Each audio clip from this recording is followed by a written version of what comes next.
ከታሪክ አለመማር የሚያስከፍለው ዋጋ ምን ያህል ይሆን?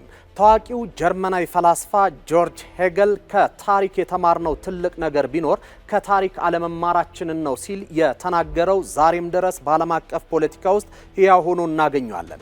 በሌላ በኩል ደግሞ ጆርጅ ሳንቲያና ታሪክን ማስታወስ የማይችሉ ሰዎች ስህተቱን ለመድገም የተፈረደባቸው ናቸው ይለናል።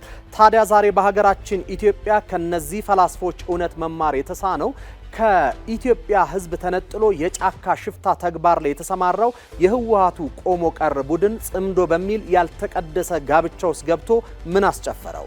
የኢትዮጵያን ብሔራዊ ጥቅም ከሚገዳደሩ ታሪካዊ የጠላት ኃይሎች በሚሰፈር ቀለብና የውሸት ተስፋ ተጠልፎ ሀገር የመረበሽ አሮጌ ከበረው የሚደልቀው ምን ሊያገኝ አስቦ ይሆን? ቆይታችን መልስ አለው።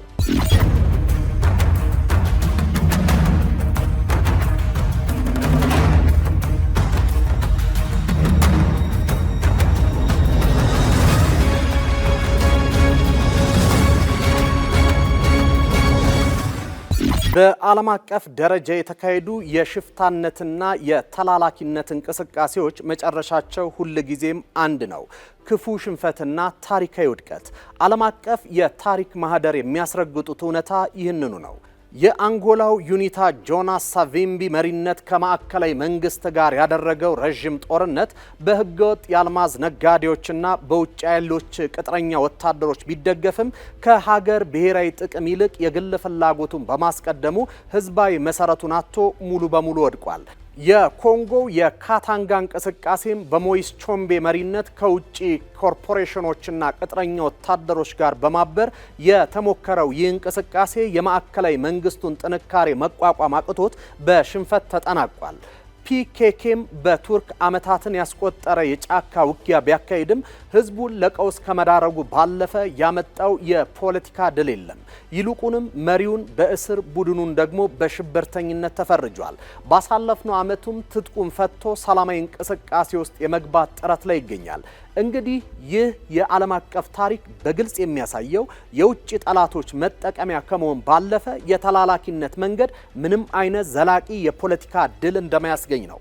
ታዲያ በሀገራችን ያለው እውነታስ ከዚህ በምን ይለያል?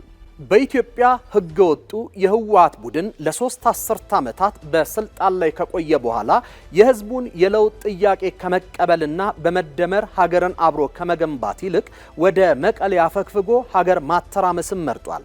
እጅግ አሳዛኙ ሁኔታ የኢትዮጵያ ታሪካዊ ጠላቶች ከሆኑትና የራሳቸውን ሉዓላዊነት እንኳን በቅጡ ካላረጋገጡ ኃይሎች ጋር ጽምዶ በሚል የጥፋት ግንባርን ፈጥሯል። ይህ ጽምዶ የተባለ ያልተቀደሰ ጋብቻ ዓላማው ግልጽ ነው። አይሳካለትም እንጂ ኢትዮጵያ የጀመረችውን የእድገት ጉዞ ማስተጓጎልና ሀገራችንን ወዳልተረጋጋ ሁኔታ ውስጥ በመክተት የውጭ ጠላቶችን የጂኦፖለቲካ የበላይነት ፍላጎት እንዲያሟሉ ማመቻቸት ነው። ነገር ግን የዚህ ቆሞ ቀር ቡድን ከውጭ ብቻ ሳይሆን ከውስጥም ጭምር እየተጋለጠ ነው። አካሄዱን በመኮነን ከቡድኑ የወጡ ከፍተኛ አመራሮች ይህንን የባንዳነት ስነ ልቦና በአደባባይ አውግዘዋል። እኚህ የቀድሞ ከፍተኛ አመራሮች በተለያዩ መድረኮች እንደገለጹት ቡድኑ ከጊዜ ከነባራዊ ሁኔታ ጋር መራመድ ያልቻለ የትግራይን ሕዝብ ለሌላ ዙር እልቂት የሚዳርግና ከራሱ ጠባብ ቡድናዊ ፍላጎት በላይ ማሰብ የማይችል ህሊና ቢስ ስብስብ መሆኑን መስክረዋል። ሌሎች የቀድሞ አባላት የቡድኑን አካሄድ የትግራይ ህዝብን ከቀሪው ወንድሙ የመነጠልና ለውጭ ጠላት አጀንዳ ማስፈጸሚያ የማድረግ አደገኛ ሴራ መሆኑን በተገኘው መድረክም አጋልጠዋል። ከፖለቲካ ሳይንስ አንጻር ስንመዝነው የውጭ ሀገራት ለተላላኪ ቡድኖች የሚሰጡት ድጋፍ የቡድኑን ዓላማ ወደው ሳይሆን የራሳቸውን ፍላጎት ለማሳካት ነው። ጥቅማቸው ሲያበቃ አሊያም ማዕከላዊ መንግስቱ ሲጠነክር እነዚህ ተላላኪዎችን አሽቀንጥረው መጣላቸው የማይቀር ሳይንሳዊ እውነት ነው። በአንጻሩ የኢትዮጵያ መንግስት የሚመራበት የመደመር እሳቤ የዚህን አፍራሽ አካሄድ ፍጹም ተቃራኒና ብስለት የተሞላበት መፍትሄን ይዟል። የመጀመሪያው ሀገራዊ አንድነትን ማጠናከር ነው። ልዩነቶችን በማጥበብ ያለፉ ስህተቶችን በማረምና ሀገርን በጋራ መገንባትን ያሰምርበታል። የመከፋፈልንና የዜሮ ድምር ፖለቲካን ያወግዛል። ሁለተኛው ሉዓላዊነትና ብሔራዊ ክብርን ከፍ ማድረግ ነው። የኢትዮጵያ ብሔራዊ ጥቅም ከማንም በላይ አጥብቆ ይይዛል።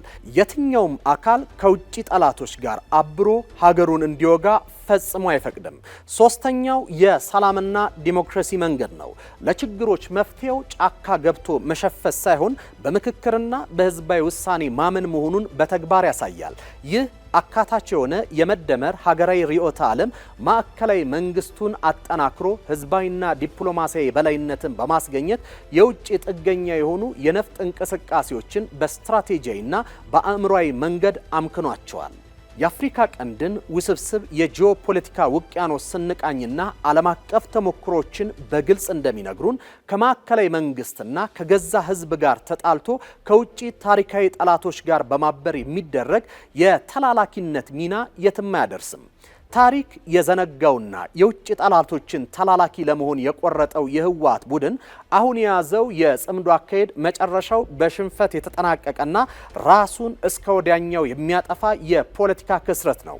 በአንጻሩ የኢትዮጵያ ህዝብና የመደመር መንግስት የያዙት ሀገር በቀል ፍልስፍና ኢትዮጵያንን በጠንካራ ሉዓላዊነትና በህዝቦች አንድነት በብልጽግና ላይ ለመገንባት ያለመ ነው። ይህ ጠንካራ ማዕከላዊ ማዕቀፍና ህዝባዊ አንድነት የመበታተን ፖለቲካን በመመከት የትኛውንም የጽንፈኝነትንና የባንዳነት አካሄድን ከማክሸፍ አልፎ የኢትዮጵያን ሉዓላዊነትና ልማት በጽናት ያስቀጥላል። የታሪክ ምልልሱም የሚነግረን በውጭ የሚደገፉ የተላላኪነት ፕሮክሲ ጥምረቶች ጊዜያቸው ያለፈባቸውና ስትራቴጂካዊ ውድቀት የተጋረጠባቸው መሆናቸውን ነው።